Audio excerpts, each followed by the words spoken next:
If you had a lot of traumatic experiences while you were growing up, and then you feel like God is calling you into the counseling profession or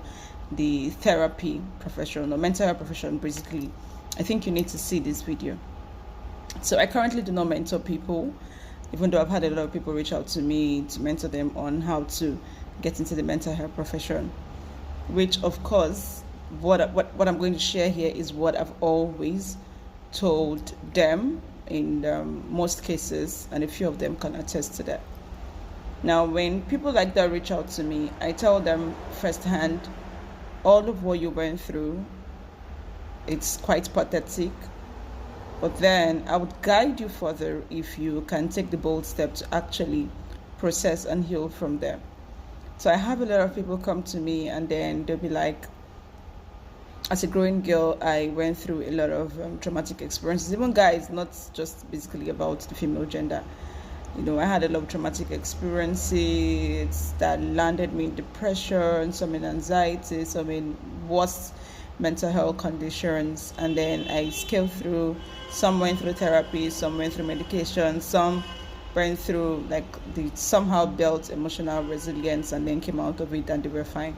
And so they will add, each time I talk to people, I share my story, use my story to encourage them, and then I realize that they get better, they tell me they are doing fine, and all of that. There's this strong desire inside of me that makes me feel like this is my own calling, this is my path, there's something God wants me, to do. And then I ask 1, 2, 3 questions, and then I realize that everyone always have that flair at some point, but then until you work through it, you won't really know what will come out of it. So the first thing I tell you is go and process the trauma and then heal from them, and then come back to tell me if you really want to go into the mental health profession or you were just responding to your trauma. And so some of them come back, some don't come back, and then I ask again, do you really want to take this mental health as a career or you just want to be an advocate?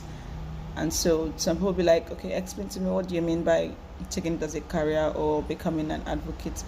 And then I go further to explain that if you are already into business, maybe for some form of business that people know you for,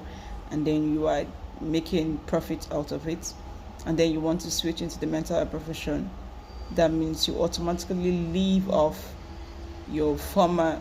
career, except you just want to be in the mental health field as want it as a job, which I can bet you won't necessarily go so far if you don't take it as a career.